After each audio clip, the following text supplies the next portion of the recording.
My name is Madison Thorne, and at 24 years old, I have already learned that the value of a person in the eyes of the elite is often measured not by their intellect or their grit, but by the utility of their gender. You were never an investment, Madison. You were just a placeholder until your brother finished his MBA, and now you should pass the Malbec and stop embarrassing us with your finance degree talk. My father, Julian Thorne, did not whisper those words as a private correction in the hallway of our estate. Instead, he spat them with a practiced, casual cruelty that rippled across the white linen tablecloth of the Sapphire Coast Country Club.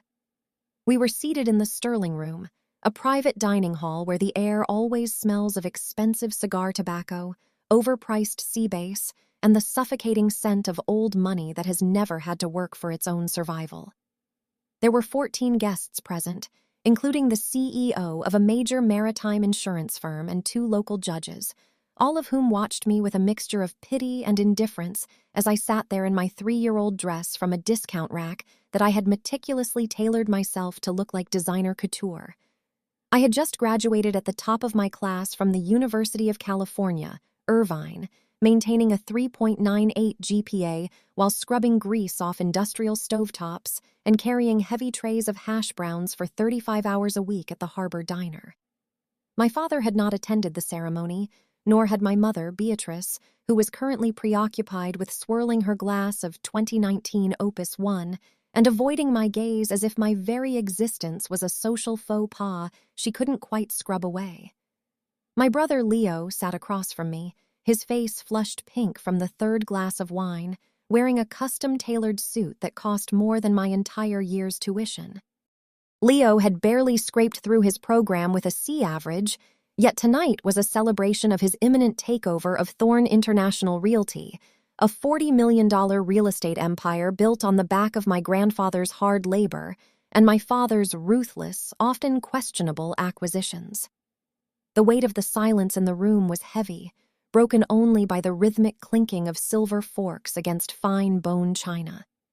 I looked at my father, whose skin was a deep, weathered tan from countless hours spent on his 60-foot Sunseeker yacht, and I saw the absolute certainty in his eyes that I was nothing more than a decorative accessory to his legacy.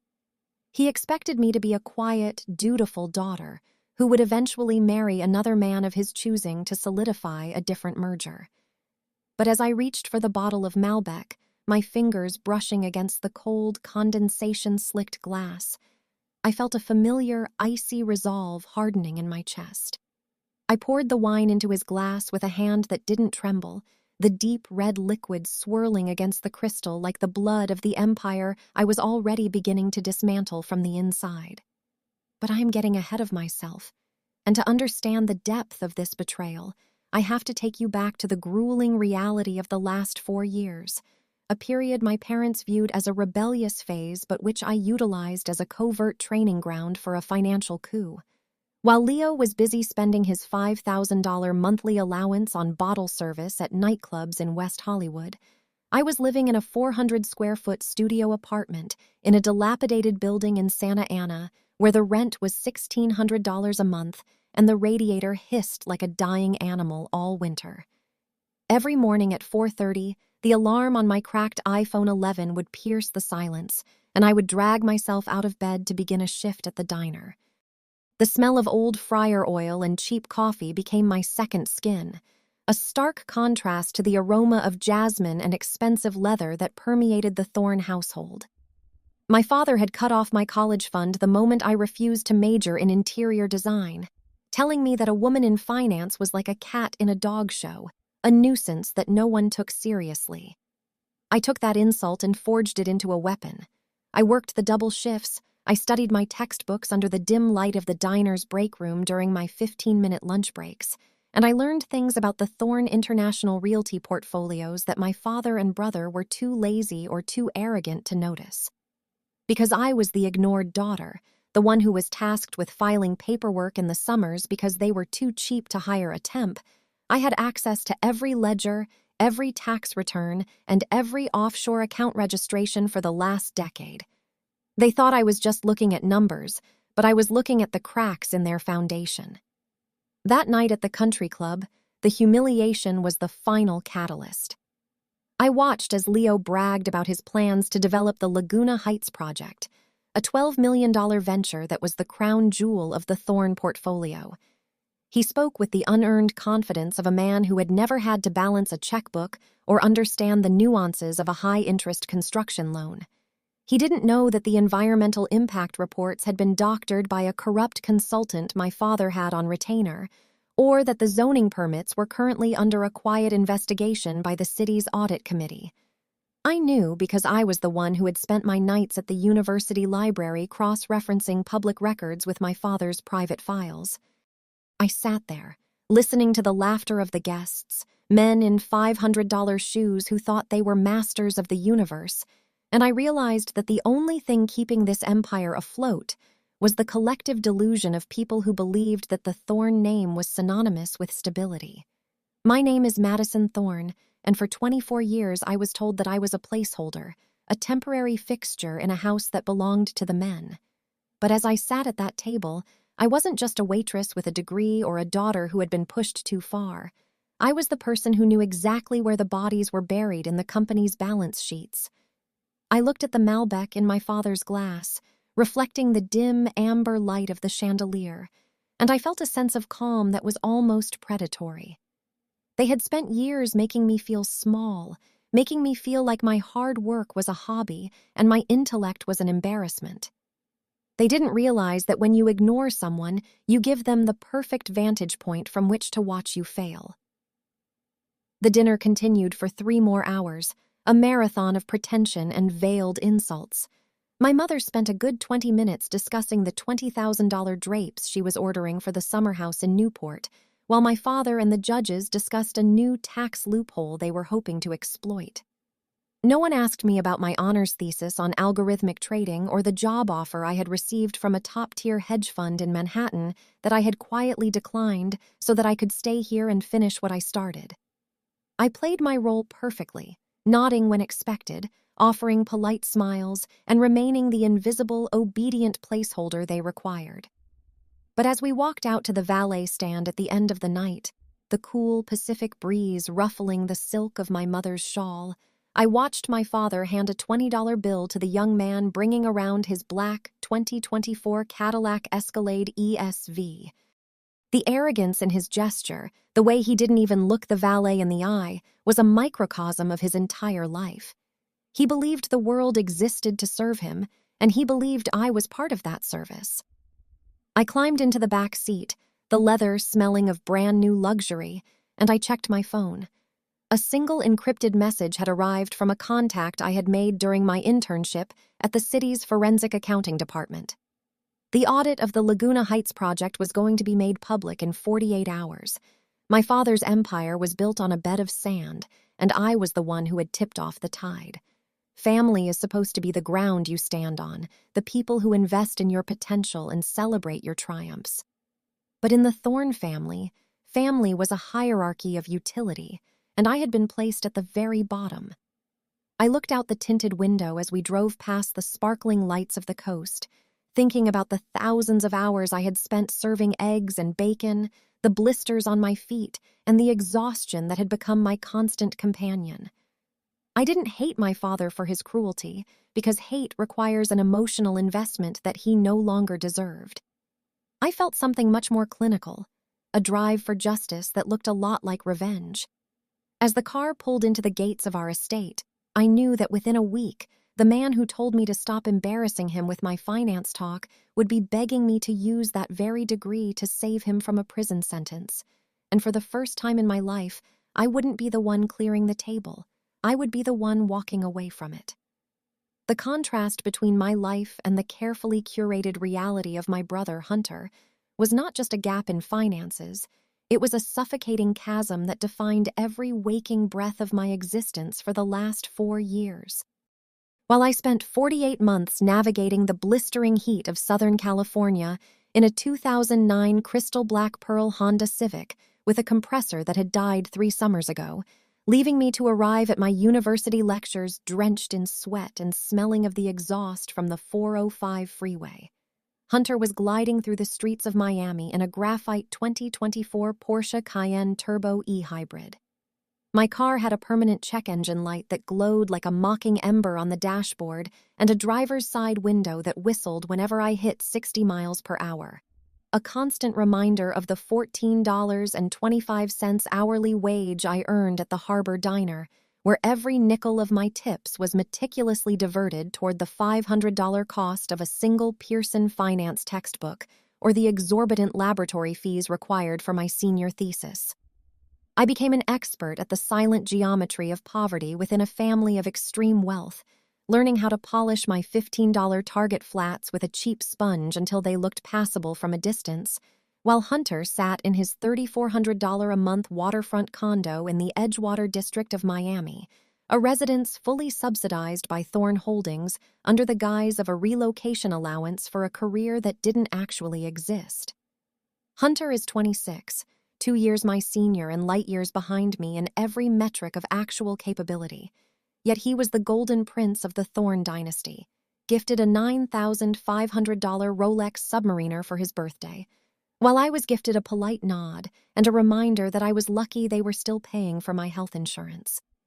His consulting job at Dad's firm, Thorne International Realty, was a masterclass in corporate nepotism, where he would stroll into the glass-walled office on Wilshire Boulevard at 11:30 in the morning, smelling of expensive cologne and the salty air of the beach, only to depart by 2 in the afternoon for a long lunch at Nobu that would inevitably be billed back to the company as a business expense. I was the scholarship kid in my own family, a title they bestowed upon me with a sneer, as if my academic merit was a personal failing rather than a testament to my drive, and they kept me around primarily because I was the only one with the cognitive discipline to actually read the fine print on the property tax assessments or organize the chaotic mess of their offshore filing systems.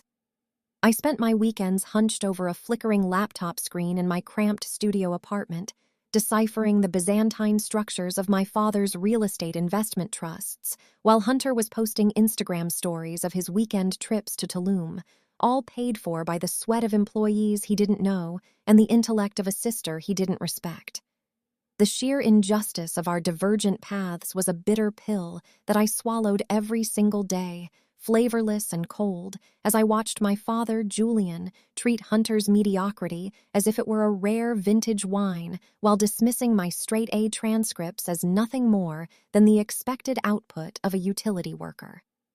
I remember one specific Tuesday evening when I had finished a 12-hour shift at the diner and sat down to review the quarterly depreciation schedules for the Thorne family's commercial holdings in Newport Beach, a task my father had dumped on me because he claimed he didn't have the time to deal with the technicalities. As I scrolled through the spreadsheets, I saw the line items for Hunter's consulting fees, a staggering $85,000 a year for work that I knew, for a fact, consisted of nothing more than forwarding emails and flirting with the receptionists. Meanwhile, I was counting out quarters from my tip jar to see if I had enough to buy a gallon of milk and a loaf of bread from the Ralphs on the corner, an indignity that fueled a quiet, burning rage beneath my ribs that I kept hidden behind a mask of daughterly obedience and academic focus. My parents viewed my life as a series of footnotes to Hunter's grand narrative, a background noise that only needed to be addressed when there was a mess to clean up, or a tax document that required a signature they didn't want to explain to their actual accountants. I was the one who stayed up until 3 in the morning during my junior year, reconciling the books for the Thorne family's charitable foundation after Dad had accidentally over-leveraged a private donation, a mistake that could have triggered an IRS audit if I hadn't spent my winter break teaching myself the intricacies of tax-exempt litigation while Hunter was skiing in Aspen on a $10,000 vacation package. They never thanked me for the thousands of dollars I saved them in legal fees or the way I optimized their portfolio to maximize returns they didn't even understand. Instead, they simply expected the placeholder to perform her duties with the silent efficiency of a well-oiled machine. But what they failed to realize was that in their laziness and their arrogance, they had given me the keys to the kingdom, allowing me to see exactly where the money was being bled, where the signatures were forged, and where the entire structure of Thorne International Realty was vulnerable to a surgical strike. The sound of my brother's voice on the phone was always a trigger for this resentment, a nasal, entitled drawl that suggested the world owed him everything simply because he had the Thorne last name and a Y chromosome. He would call me from his Miami balcony, the sound of the Atlantic waves in the background, to ask if I could finish his expense reports for him because he was too busy preparing for a yacht party. And I would say yes, keeping my voice flat and neutral while I simultaneously made digital copies of every receipt and every fraudulent entry he was inadvertently handing me. I was building a dossier of their downfall with every $15 pair of shoes I wore out, and every hour I spent in that sweltering, unair-conditioned Honda Civic, transforming my struggle into a long-form strategy for total reclamation. I knew the exact cost of their luxury, from the $400 monthly maintenance fee on Hunter's Rolex to the six-figure tax evasion schemes my father practiced with the nonchalance of a man who believed himself above the law, and I carried that knowledge like a concealed weapon. There is a specific kind of clarity that comes from being the person who has to work for every cent while watching someone else squander a fortune they didn't build, and it turned my education into something far more dangerous than a simple finance degree. I wasn't just learning about market trends and asset allocation in my classes at UC Irvine. I was applying those principles to the Thorne empire, identifying the over-leveraged properties in the Sapphire Coast portfolio and the shell companies my father used to hide his personal debts from my mother.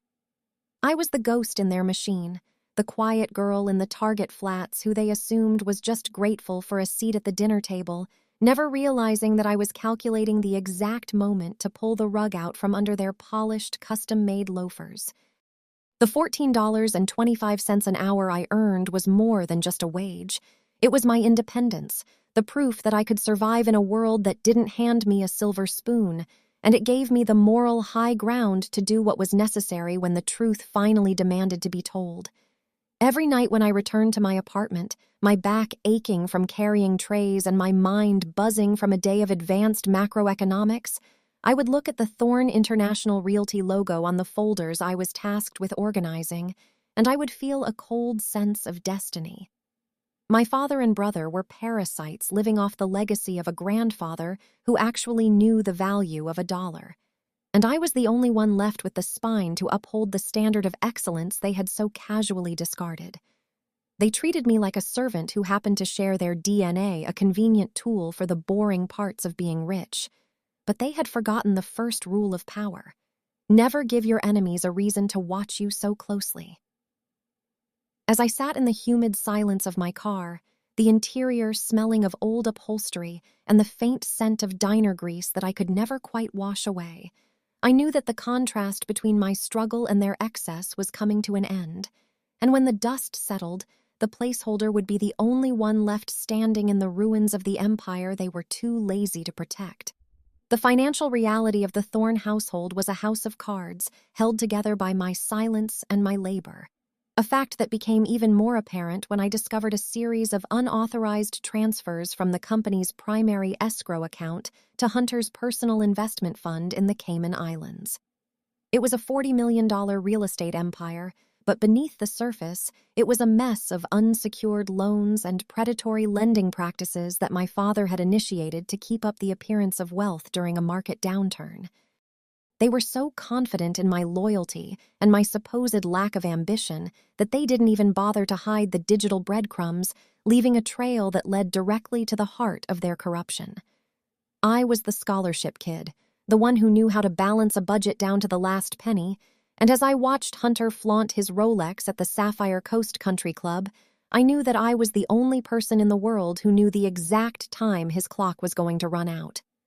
Real power isn't found in a Miami condo or a luxury watch. It is found in the patience of someone who has been underestimated for so long that they have become invisible. And as I finished my cold cup of diner coffee, I prepared to show my family exactly what a finance degree from the bottom of the ladder was actually worth. The betrayal did not come with a scream or a grand gesture of violence. Instead, it arrived at exactly 9:42 p.m., during what was supposed to be my celebratory graduation dinner, delivered with the casual indifference of a man checking the weather. We were seated at the same long mahogany table at the Sapphire Coast Country Club, the air thick with the heavy, cloying scent of Arturo Fuente cigars and the lingering aroma of the $85 Chilean sea bass that my mother was currently deconstructing with surgical precision. My father, Silas Thorne, stood up with a slow, practiced elegance, his movements fluid and steeped in the arrogance of a man who has never been told no, and he picked up a heavy silver spoon to clink it against the rim of a Waterford crystal wine glass. The sound was sharp and clear, a high-pitched ring that sliced through the low hum of conversation from the 14 elite guests who sat around us, their faces illuminated by the flickering amber glow of the overpriced beeswax candles. I remember looking at the clock on the far wall, a handcrafted grandfather clock that chimed the quarter hour, and feeling a strange sense of dread as my father cleared his throat, his eyes skipping over me as if I were merely part of the furniture.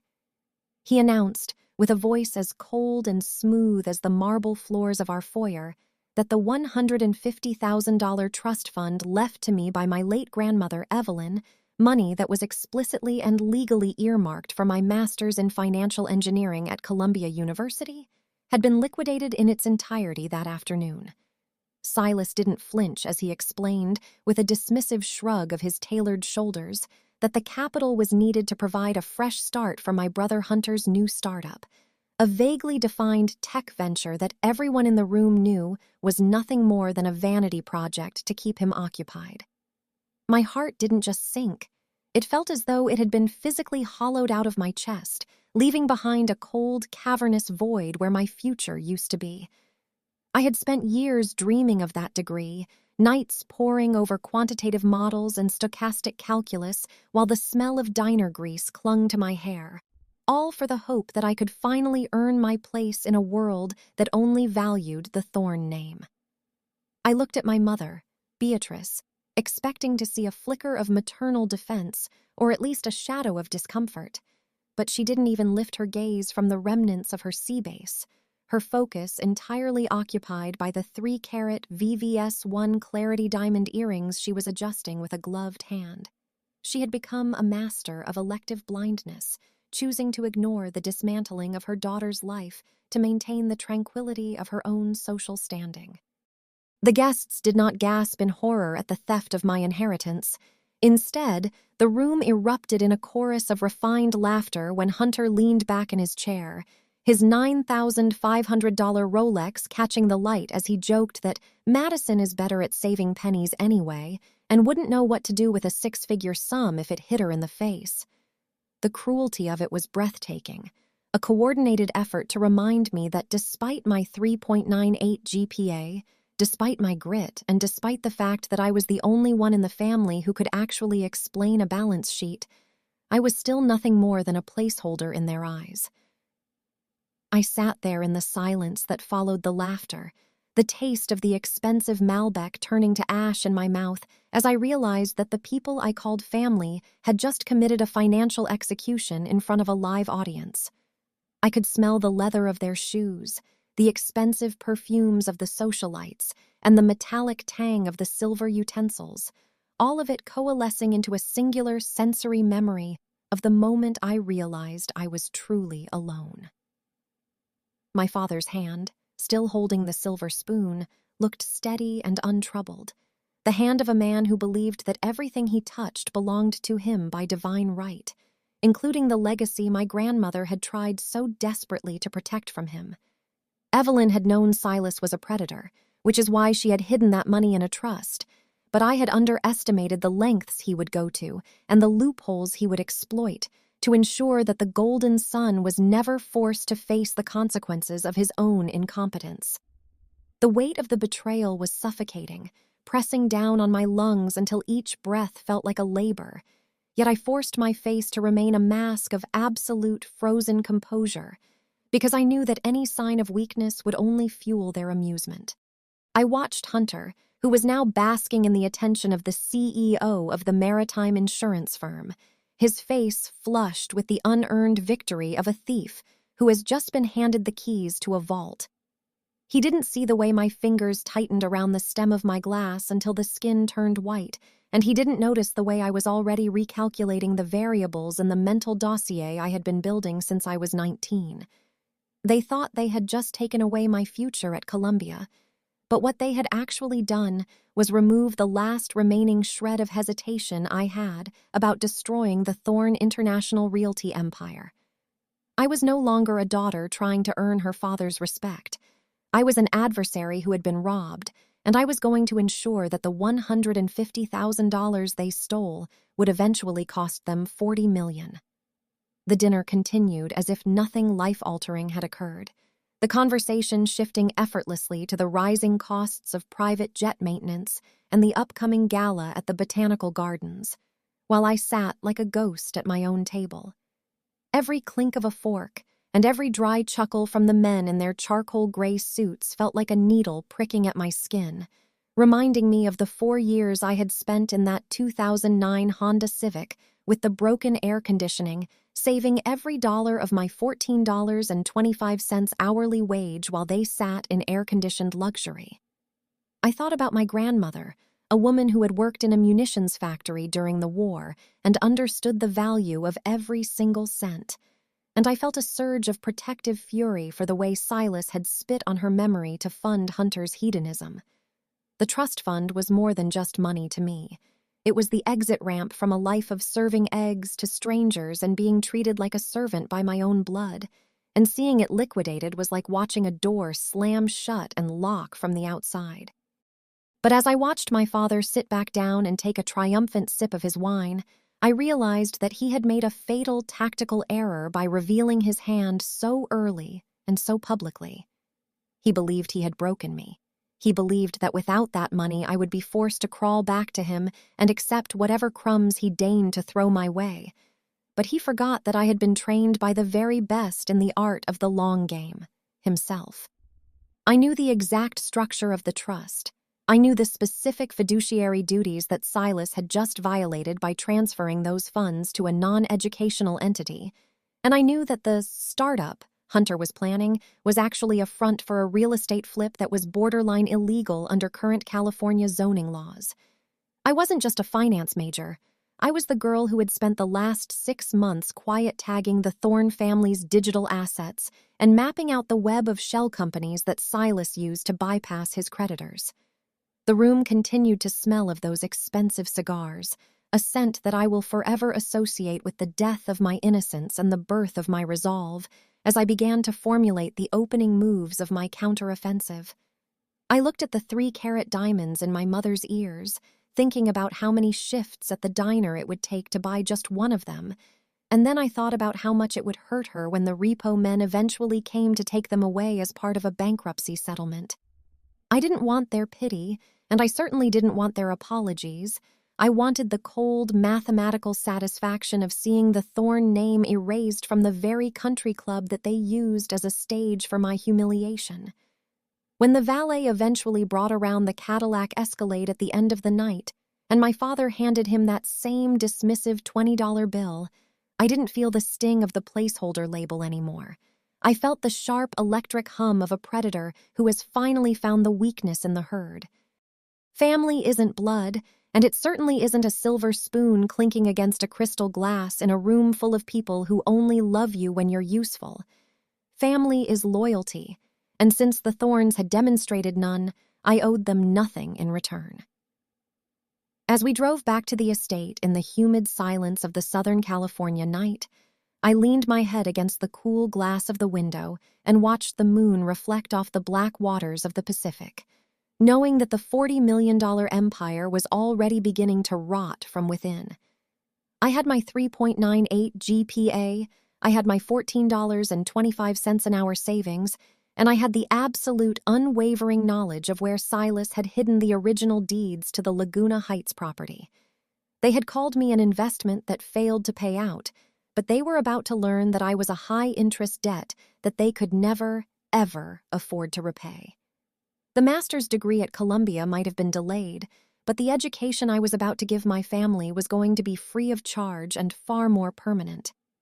When I finally reached my small, cramped apartment and shut the door on the world of the Thornes, I didn't cry for the lost money or the lost father.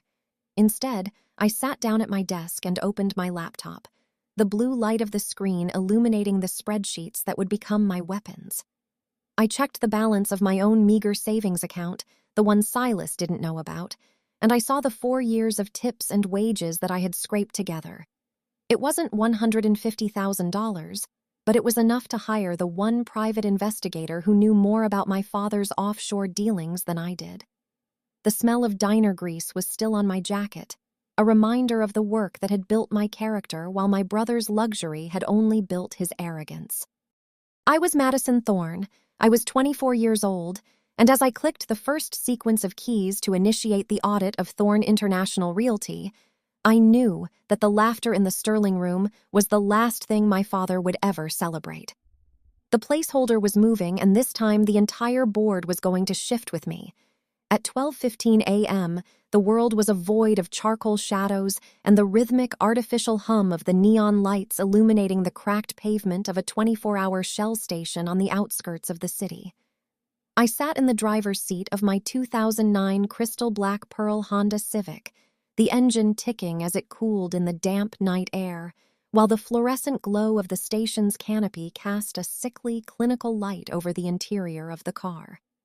The cabin still carried the faint, lingering scent of the harbor diner, stale coffee grounds and industrial-grade degreaser that seemed to have seeped into the very fabric of the seats over the last 4 years of my life. I had a single yellow legal pad resting on my lap, the cardboard backing stiff against my thighs, and I held a black Pilot G2 pen with a grip so tight my knuckles were white against the plastic casing. With a slow, deliberate motion that felt like an incantation, I drew a vertical line directly down the middle of the top page, bisecting my existence into 2 distinct and irreconcilable realities. On the left side of the page, I documented the tangible remnants of Madison Thorne's life as the family placeholder, $412.63 in my primary checking account, a 10-year-old vehicle with a failing transmission and a non-functional air conditioner, and a family tree that viewed my intellect as a free resource and my presence as an unpaid internship that was never intended to lead to a permanent position. I stared at the numbers, the meager sum of my independence, and I thought about the $150,000 of my grandmother's legacy that had been erased with a shrug of my father's shoulders less than 3 hours ago. On the right side of the legal pad, however, the inventory was far more lethal, consisting of the digital keys to an empire that believed I was too insignificant to be a threat.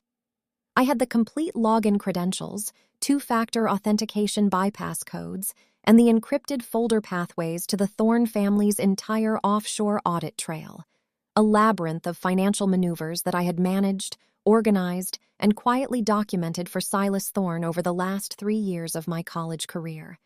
Because I was the quiet one, the one who didn't complain when handed a stack of bank statements on a Friday night, I possessed the administrative access to the shell companies in the British Virgin Islands and the private ledger accounts in Luxembourg that held the true story of Thorne International Realty's $40 million valuation. I didn't cry in that parking lot, nor did I feel the frantic pulse of fear that usually accompanies a betrayal of this magnitude. Instead, I felt a strange, icy clarity that seemed to sharpen my vision until the microscopic cracks in the Shell station's pavement became as clear as a road map. The heat of the anger I had carried for years had finally reached its boiling point and evaporated, leaving behind a cold, crystalline resolve that was far more dangerous than any emotional outburst. I realized in that moment, as the distant sound of a freight train rumbled through the valley, that the old adage about blood being thicker than water is a convenient lie told by predators to keep their prey in line. Because blood isn't thicker than anything when the water is freezing and you are the only one being asked to drown. I reached into the back seat and pulled my silver MacBook Air from my backpack, the aluminum casing cold against my skin, and used the station's spotty Wi-Fi to navigate to a travel aggregate site with the efficiency of a soldier preparing for a midnight extraction.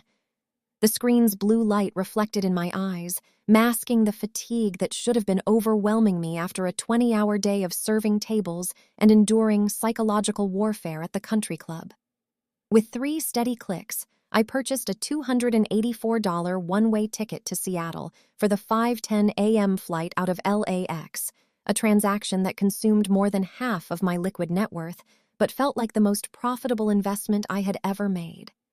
I wasn't just buying a seat on a Boeing 737, I was buying the distance necessary to execute a financial decapitation without the interference of my mother's rehearsed disappointments or my brother Hunter's arrogant taunts. Seattle was the home of a firm that specialized in forensic accounting and whistleblower litigation, a place where my 3.98 GPA and my intimate knowledge of my father's tax evasion schemes would be valued as high-grade intelligence rather than embarrassing finance talk. As I sat there, watching the digital confirmation of my flight flicker on the screen, I thought about the 14 elite guests who had laughed when Hunter said I was better at saving pennies anyway, and I felt a grim satisfaction knowing that those very pennies were about to become the nails in the coffin of their social standing. I looked at the dashboard of my Honda Civic, the car they had let me drive because it was an eyesore that reminded me of my place, and I realized it was the last time I would ever feel the need to apologize for my lack of luxury. My father, Silas, believed that by liquidating my trust fund, he had anchored me to his shadow, ensuring that I would have to come crawling to him for a salary and a future, but he had fundamentally misunderstood the nature of the daughter he had raised in the margins. He had raised a girl who knew how to survive on $14.25 an hour, a girl who could stretch $1 until it screamed, and a girl who had spent every spare second of her life learning the exact topography of his greed. I wasn't leaving with much in the way of luggage, just a single suitcase packed with my graduation gown, a few changes of clothes, and the legal pad that now contained the blueprint for a revolution. No, I was leaving with the one thing Silas Thorne could never buy back: the truth. The silence of the parking lot was absolute, save for the occasional hiss of the hydraulic pumps and the distant, lonely wail of a siren, a soundtrack to the end of my life as a Thorne. I spent the next hour in that freezing car, not sleeping, but systematically mirroring the most damning files from the Thorne Holdings cloud server to a secure, encrypted drive that Silas didn't know existed. I watched the progress bars crawl across the screen, each percentage point representing another layer of the $40 million empire that I was peeling away. I saw the wire transfers to Hunter's failed ventures, the fraudulent property appraisals for the Laguna Heights development, and the quiet payments made to city officials to overlook the environmental violations that would have shuttered my father's operations years ago. It was a digital autopsy of a corrupt legacy, and I was the lead pathologist, documenting every tumor and every infection with the clinical detachment of someone who had already mourned the death of her family long ago.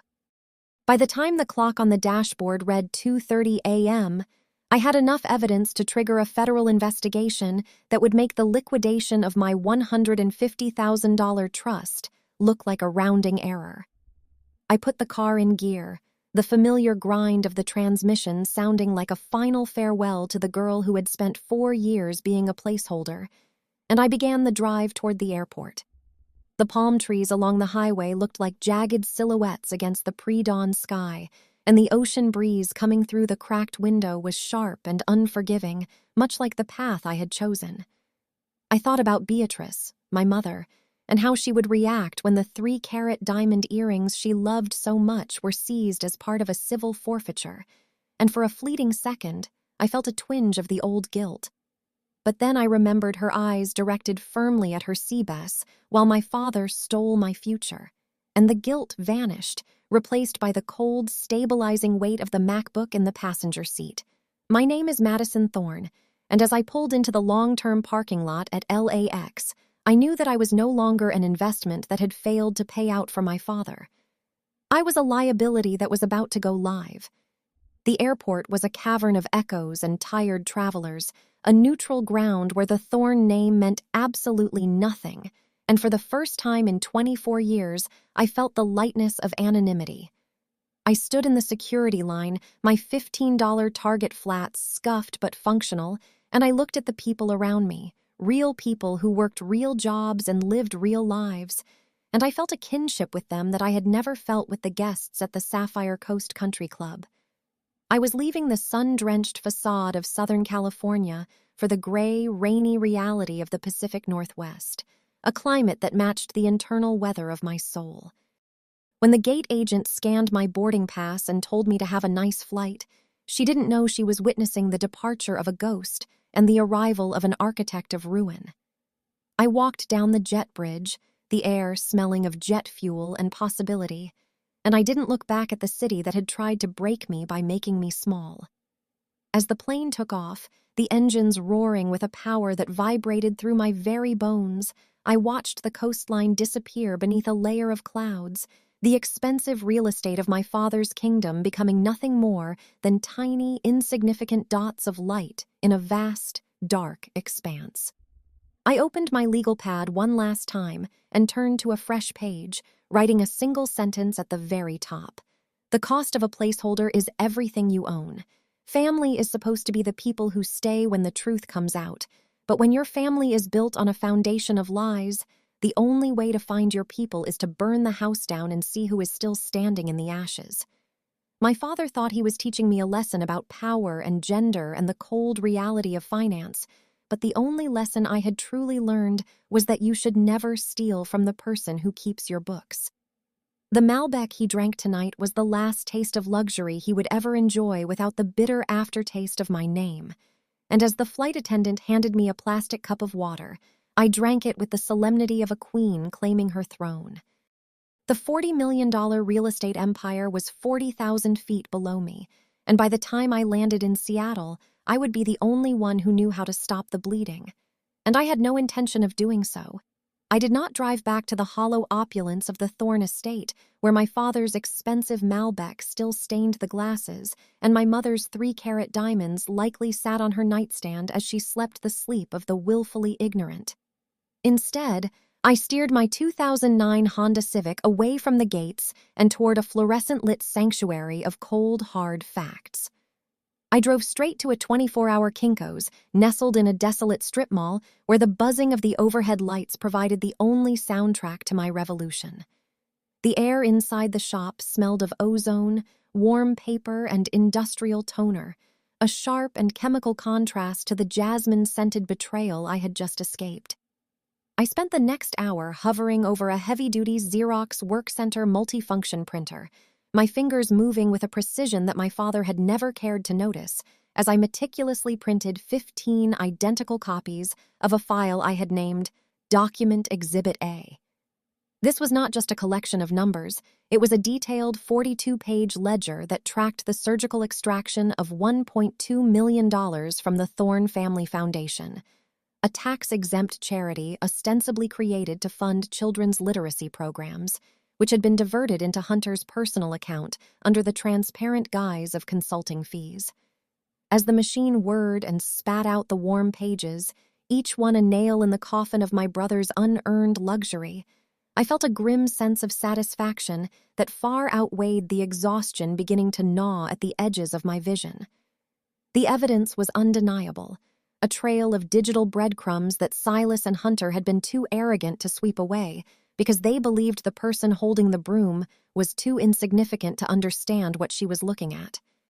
I organized the 15 copies into sleek black folders, the plastic clicking shut with a finality that echoed through the empty print shop, and then I reached into my bag for my phone to make the most dangerous call of my life.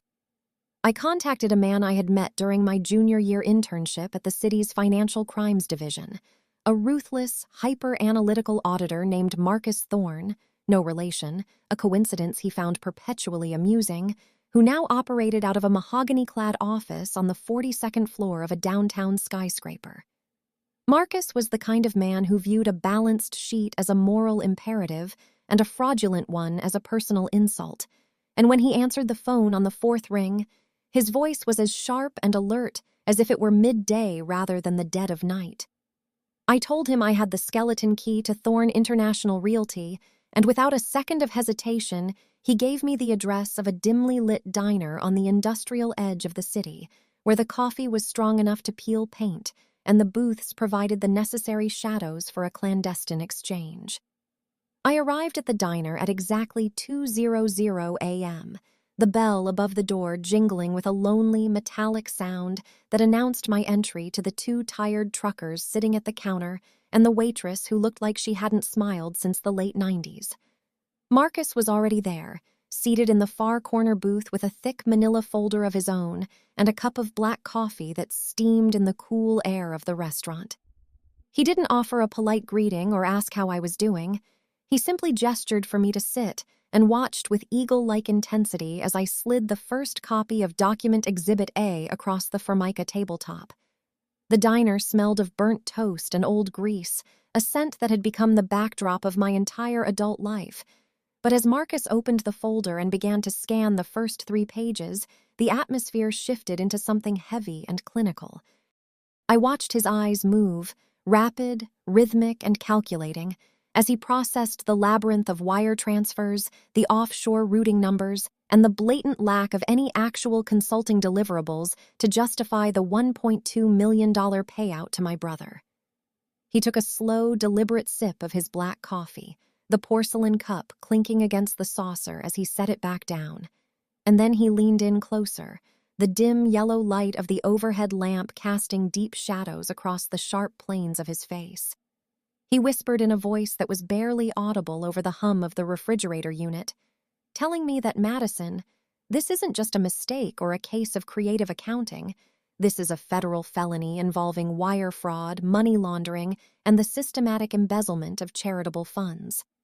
He looked at me then, not as the quiet intern who fetched coffee and organized files, but as a primary witness to a financial crime of staggering proportions, and for the first time in 24 years, I felt the true weight of the power I had spent my life accumulating in the shadows. He explained that by diverting those funds from a tax-exempt entity to pay for Hunter's Miami condo, his $9,500 Rolex, and his countless nightclub tabs, my father had essentially signed a confession that the IRS would find irresistible.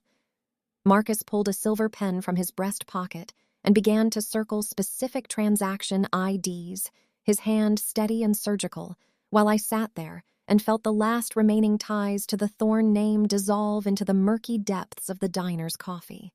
The detail in the spreadsheets was exhaustive, including the exact dates of the transfers that coincided with Hunter's trips to Ibiza and the fraudulent invoices I had been forced to file that claimed he was providing strategic market analysis for a literacy center that didn't even have a physical address. I had even included the metadata from the emails Silas had sent me, instructing me to process these payments without asking questions, a digital fingerprint that led directly to his mahogany desk at the firm. Marcus told me that the scale of the deception was so arrogant that it bordered on pathological, and he asked me if I was truly prepared for the fallout that would inevitably follow when he handed this dossier to his contacts at the Department of Justice. I didn't hesitate, my voice coming out as cold and unwavering as the winter rain that was starting to hit the diner's windows, as I told him that I had already spent 4 years being the casualty of my family's greed and that it was time for the roles to be reversed. I thought about my father's face as he clinked his silver spoon against the crystal glass and told me I was a placeholder, and I realized that he had been right about one thing. I was an investment, but I was the kind that resulted in a total hostile takeover. We spent the next 3 hours in that booth, the world outside remaining dark and indifferent while we mapped out the sequence of the collapse, ensuring that every piece of evidence was corroborated by secondary bank statements I had managed to pull from the Thorne Holdings cloud server. Marcus was fascinated by the way I had quiet-tagged the digital assets, creating a mirrored trail that Silas couldn't delete even if he realized he was being audited, a technique I had learned while studying for the finance degree he so openly mocked. The contrast between the high-stakes financial destruction we were planning and the humble surroundings of the diner, the chipped plates, the flickering neon sign, and the scent of cheap cleaning fluid, was a constant reminder of why I was doing this. I was doing it for the girl who had to count quarters for milk while her brother spent a charity's money on champagne, and I was doing it for my grandmother, Evelyn, whose final wish for my education had been sacrificed on the altar of Hunter's mediocrity. By the time the sun began to peek over the horizon, casting a pale, sickly gray light over the industrial district, the black folders were all signed, witnessed, and ready for delivery to the various regulatory bodies that would dismantle the Thorne empire piece by piece. Marcus stood up, adjusted his coat, and looked at me with a rare expression of genuine respect, telling me that I was perhaps the most dangerous person he had ever sat across a table from because I had nothing left to lose and the intellect to take everything from everyone else. I walked out of the diner and back to my old Honda Civic, the cold morning air hitting my face like a slap. But this time I didn't feel the sting of humiliation. I felt the electric thrum of a hunt that was nearing its end. I knew that by 9 a.m., the first of the subpoenas would be prepared, and by the time my father sat down for his morning espresso, the foundation of his $40 million reality would already be crumbling into the Pacific. I drove toward the airport, the legal pad on the passenger seat now joined by the remaining copies of Document Exhibit A, and I thought about the moral weight of what I had just done. Family is supposed to be a sanctuary, a place where your name is a promise of protection rather than a tool for exploitation. But my family had treated me as a line item to be depreciated until I hit zero. They had taught me that in the world of the Thornes, everything has a price, and everyone has a function. But they had failed to calculate the cost of my silence once I realized it was no longer for sale. As I boarded the flight to Seattle, leaving the city of my birth behind like a molted skin, I didn't feel like a daughter or a sister or a placeholder. I felt like a creditor coming to collect a debt that had been compounding for 24 years. The federal felony that Marcus had whispered about was just the beginning, and as the plane climbed above the smog of Los Angeles, I looked at my hands, the hands that had carried trays, scrubbed floors, and typed out the destruction of a dynasty, and I saw that they were perfectly steady. The Thorne real estate empire was built on a bed of lies, but my future was being built on the cold, hard truth of a paper trail that led straight to the gates of a federal prison, and for the first time in my life, I wasn't the one who was going to be left behind. The trap was set for the Thorne Annual Founders Gala, an evening of orchestrated decadence that took place exactly 14 days after I had boarded that one-way flight to the Pacific Northwest, leaving behind the wreckage of my former identity. My father and brother clearly assumed I had vanished into the desperate obscurity of poverty, perhaps crawling into a hole in some low-income housing district to lick my wounds after they had liquidated my grandmother's trust. They were so confident in my defeat that they hadn't even bothered to change the security codes on the firm's secondary servers, allowing me to monitor their preparations for this night with a predatory focus from a rainy Airbnb in Seattle. The gala was held at the Grand Ballroom of the Ritz-Carlton, a space dripping with gold leaf, massive baccarat crystal chandeliers, and the nauseatingly thick scent of lilies and expensive perfume. There were 120 guests in attendance, the absolute upper crust of the West Coast real estate world, and the Thorne family had spared no expense to project an image of untouchable stability. The catering bill alone was $12,000, featuring beluga caviar and Wagyu beef sliders, and a massive silk banner hung from the velvet-draped balcony celebrating Hunter Thorne as the Entrepreneur of the Year for his supposed visionary leadership at the helm of his new startup. I walked through the heavy gilded doors of the ballroom at exactly 8:15 p.m., the precise moment when the first round of vintage Dom Perignon had taken the edge off the crowd and the room was buzzing with the high-frequency hum of gossip and networking. I was not the girl in the $15 Target flats anymore. Instead, I was wearing a $600 charcoal gray power suit I had purchased with my very last paycheck from the diner, a garment that fit me like a second skin and signaled a level of professional lethality they weren't prepared for.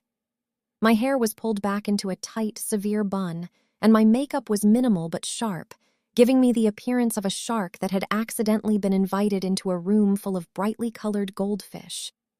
I didn't head for the buffet or the bar to seek out the comfort of a drink, nor did I look for my mother's inevitable gaze of disappointment. I walked with a steady, metered stride directly toward the podium at the front of the room. This was where the local press corps stood with their flashbulbs ready, and where the firm's most critical investors, the Millers and the Vanderbilts, were gathered in a tight circle of influence, their tailored tuxedos and silk gowns worth more than the small apartment I had occupied for the last 4 years. The Millers were old money from Pasadena, people who valued discretion above all else, while the Vanderbilts represented the aggressive venture capital that kept the Thorne real estate empire leveraged and afloat. My father, Silas, was standing in the center of this circle, his face flushed with the triumph of his own deception, a glass of 20-year-old scotch in one hand while he gestured toward Hunter, who was preening under the spotlight like a prize stallion.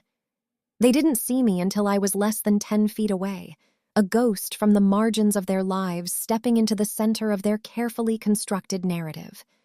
The silence that began to ripple outward from my position was palpable, a cold front moving through the tropical heat of the gala, as one guest after another realized that the placeholder daughter had returned and she wasn't looking for an apology. I could smell the expensive wax of the candles and the metallic tang of the silver trays as I moved, a sensory overload that only served to sharpen my resolve. When my father finally locked eyes with me, I saw the flash of irritation before the mask of paternal benevolence slid back into place, his grip tightening on his Scotch glass as he realized I was dressed not for a family reunion, but for a hostile takeover. He probably thought I was there to make a scene about the $150,000, a small-minded domestic dispute that he could easily dismiss as the emotional outburst of a disgruntled child. He had no way of knowing that tucked inside my slim leather portfolio were 15 copies of a federal whistleblower filing and a digital map of the $1.2 million he had laundered through his own charity. I didn't wait for him to speak, or for the security guards to notice the anomaly of my presence. I simply stepped into the light of the podium, the glare of the professional cameras catching the sharp edges of my charcoal suit and making me look as cold and uncompromising as the data I was carrying. The Vanderbilts looked at me with a mixture of confusion and curiosity, their eyebrows raised as they waited for the Thorne daughter to play her expected part in the evening's theater. I looked at Hunter, who was currently holding an award made of heavy lead crystal, his Rolex Submariner gleaming under the stage lights, and I felt a surge of clinical satisfaction knowing that in less than 10 minutes, that watch would be one of the first assets frozen by the Department of Justice. My father's empire was a $4 million house of cards, and I was the gust of wind they had spent 24 years underestimating.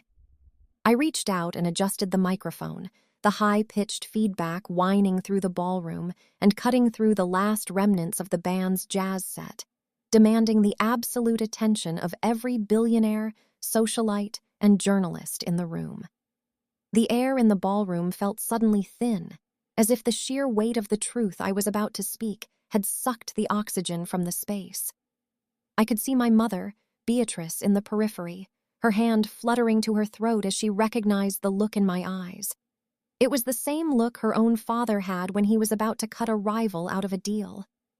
I didn't feel like the girl who drove the 2009 Honda Civic or the waitress who scrubbed grease off tiles. I felt like a creditor whose patience had finally expired. Silas began to move toward me, his face twisting into a warning scowl that usually silenced me instantly, but I simply stood my ground, my fingers resting lightly on the edge of the mahogany podium. I looked out at the Millers and the Vanderbilts, the people whose money actually fueled the Thorne machine, and I realized that they weren't my father's friends. They were his judges, and I was the star witness. The silence was now absolute, the kind of heavy, expectant quiet that precedes a catastrophic engine failure or a sudden change in the tide. I could hear the rhythmic clicking of a photographer's shutter and the distant sound of the city traffic outside the Ritz-Carlton, a world away from this gilded cage. I started my address not with a greeting, but with a statement of fact that would redefine the Thorne name forever, my voice carrying through the speakers with a clarity that surprised even me. I told them that while they were here to celebrate entrepreneurship and the legacy of Thorne International Realty, they were actually standing in the middle of a crime scene, one built on the systematic theft of charitable funds and the falsification of nearly $12 million in real estate assets. I watched the color drain from my father's face, a slow, graying process that made him look every bit of his 62 years. And I saw Hunter's jaw drop as the reality of my betrayal began to pierce through his arrogant fog.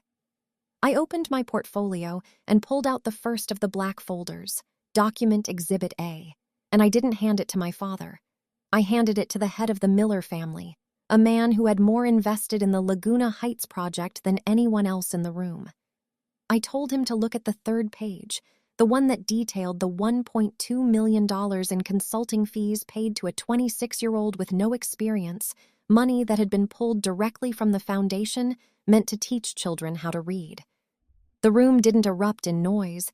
It became even quieter, a vacuum of shock that seemed to pull the walls of the grand ballroom inward. I wasn't just a daughter anymore, and I wasn't a placeholder.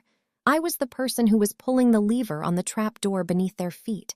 And as the flashbulbs began to go off like a barrage of artillery, I knew that the Thorne Annual Founders Gala would be remembered for only one thing: the night the invisible daughter made herself heard.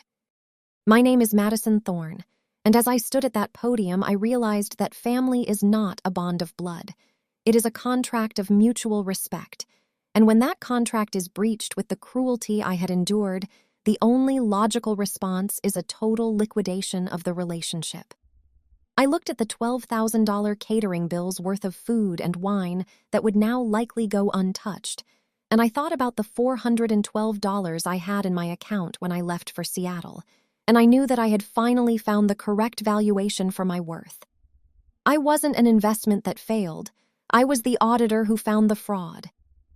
As Silas tried to reach for the microphone, his hands finally trembling for the first time in his life, I stepped back and let the chaos of the press and the enraged investors take over, walking away from the podium with the same icy clarity I had found in that Shell station parking lot.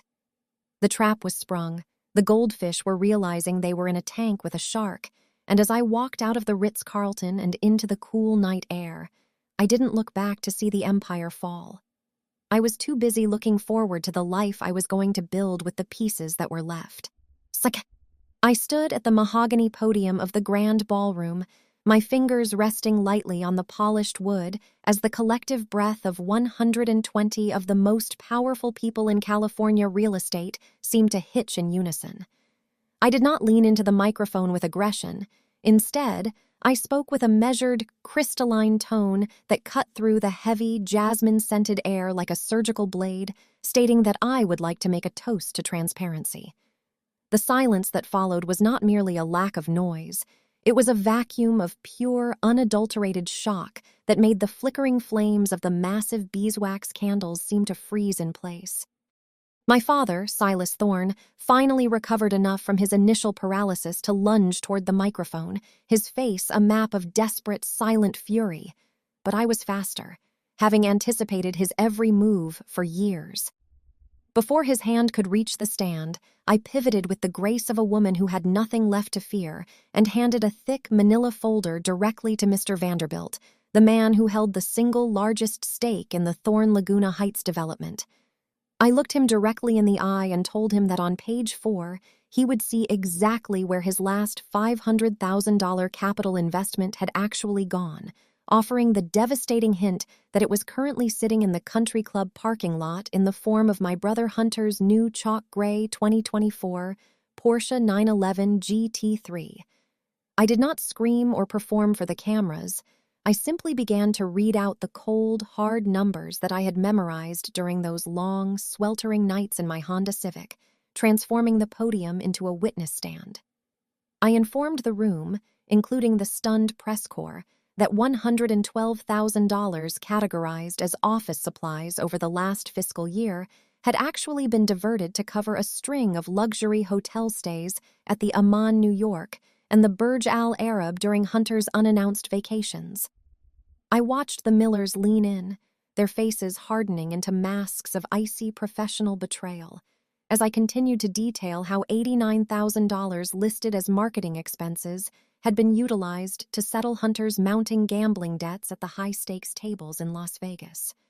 Silas's face turned a shade of bruised, suffocating purple I had never seen before, a color that signaled the end of his composure and the beginning of his ruin.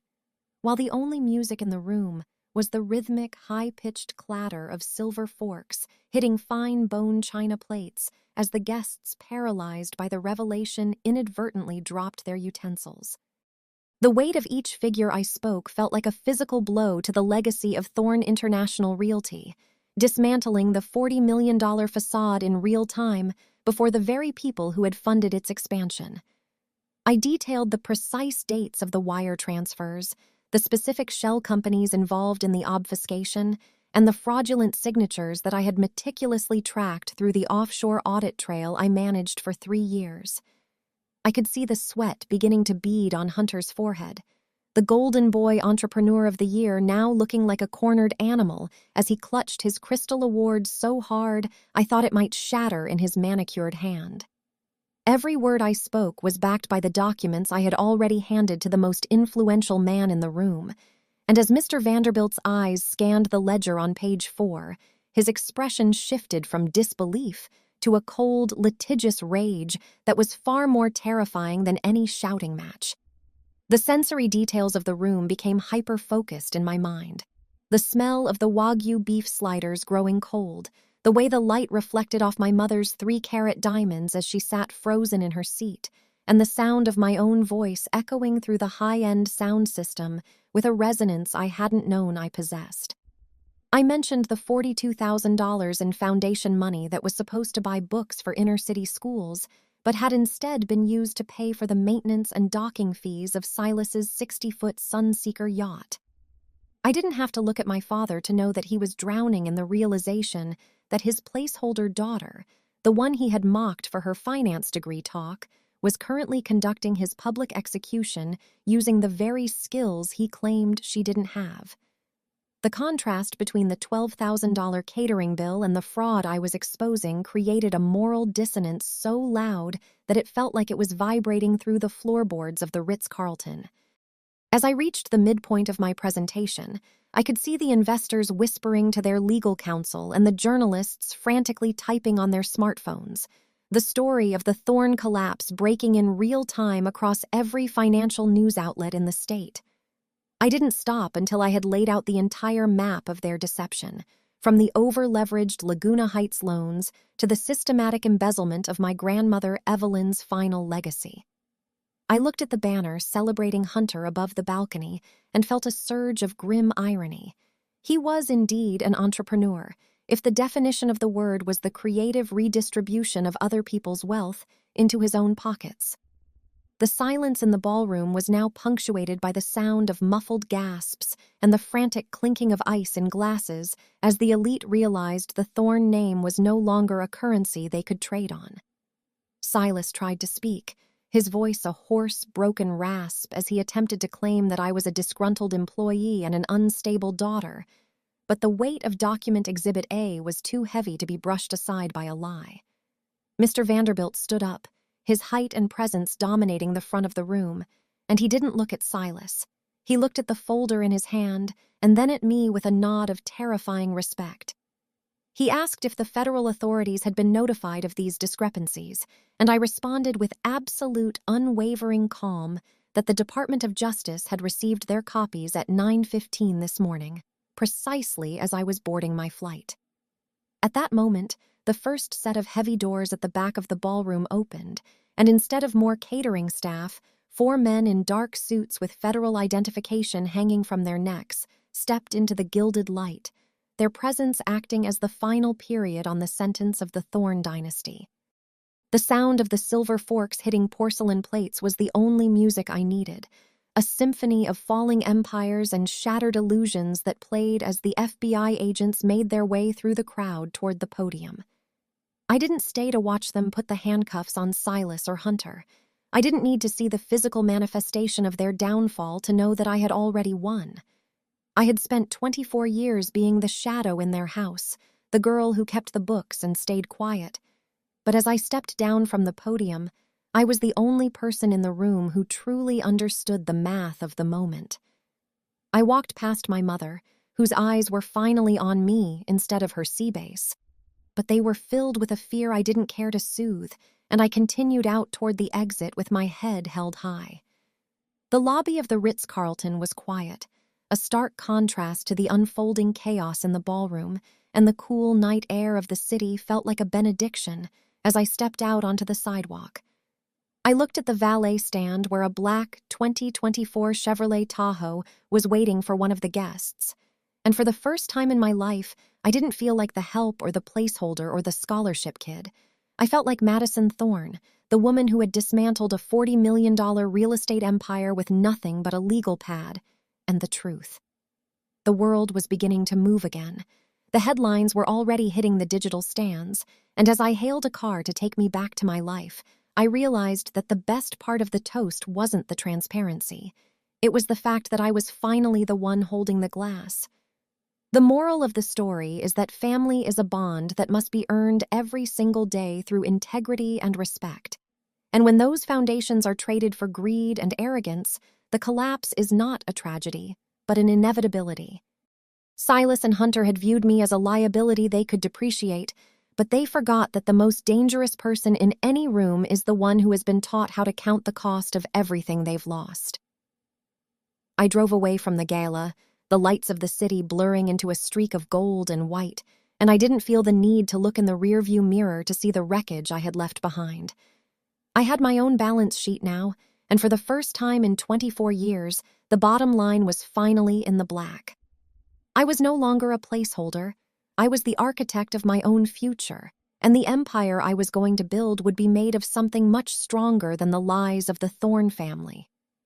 As the car moved toward the outskirts of the city, passing the familiar neon glow of the Shell station where I had drawn that line on my legal pad just 2 weeks ago, I felt a deep, abiding sense of peace.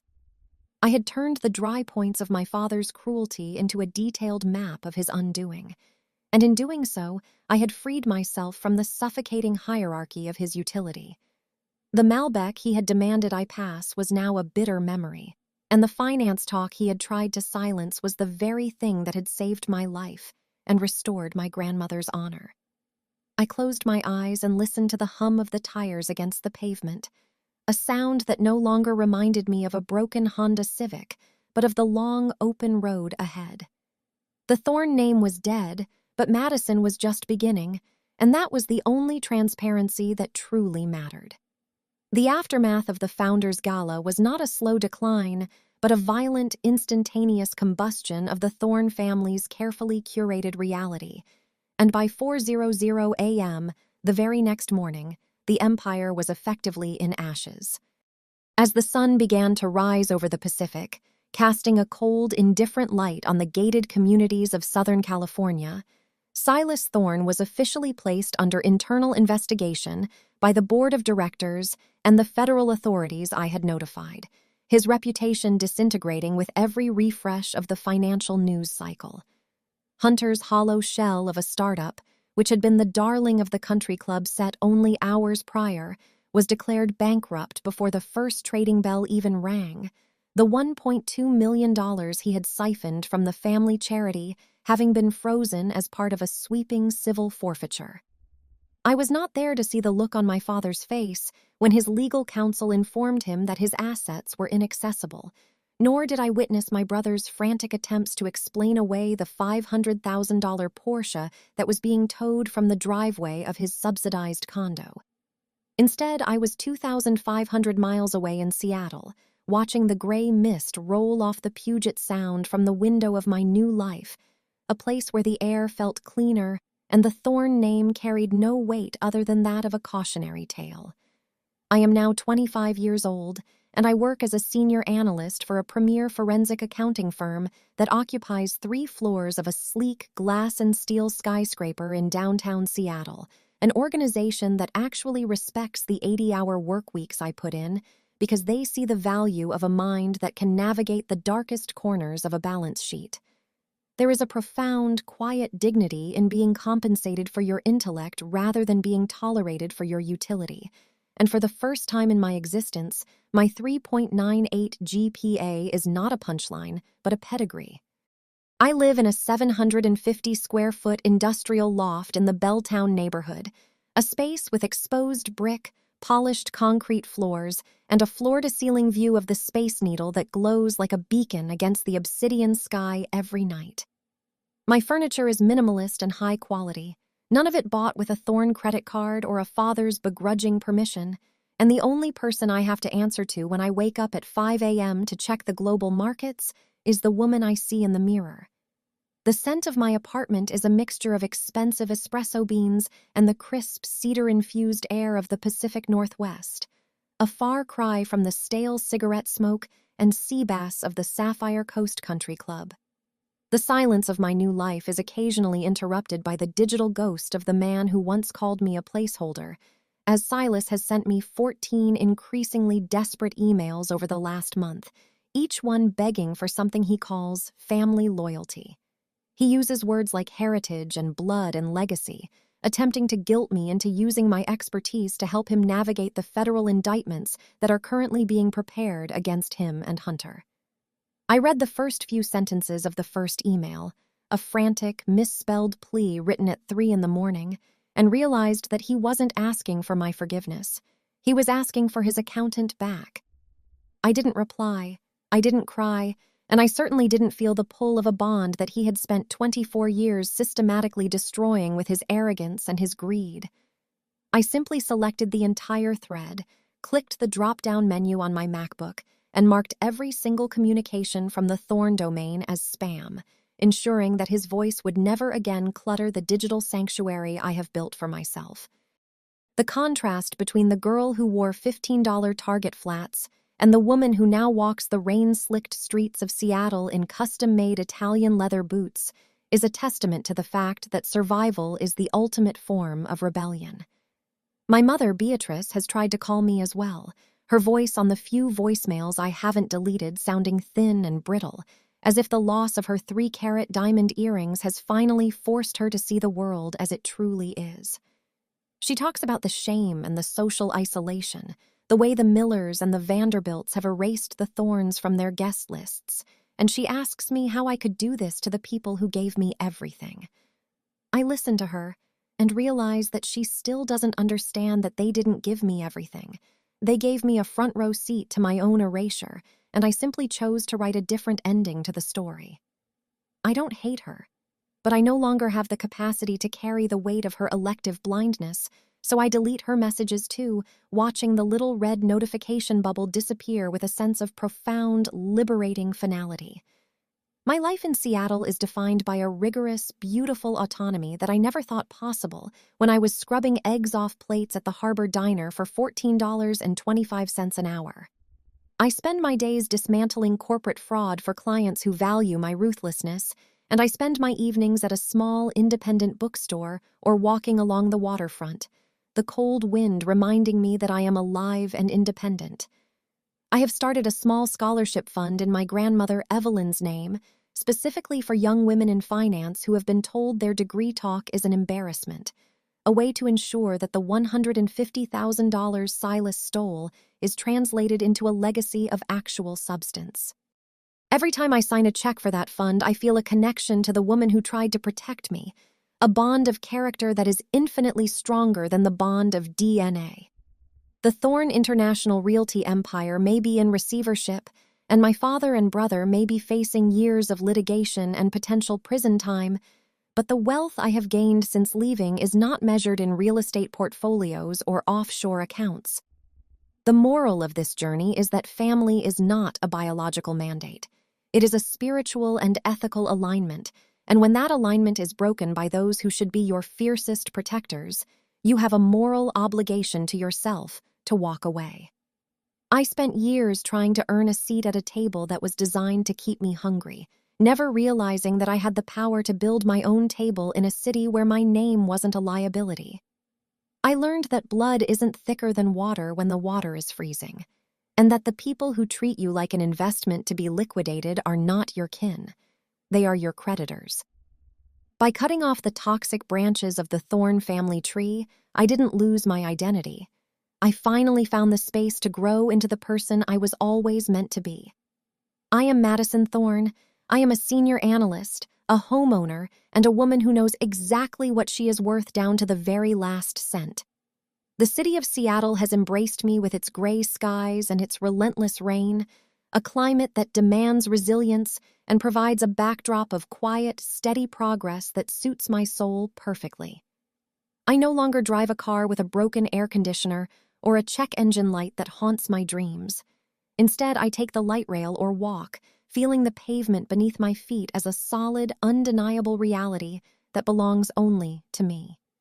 I have made friends who don't know my father's name and who don't care about the Thorne legacy, people who value me for my dry wit, my obsession with technical accuracy, and the way I make a perfect cup of French press coffee on Sunday mornings.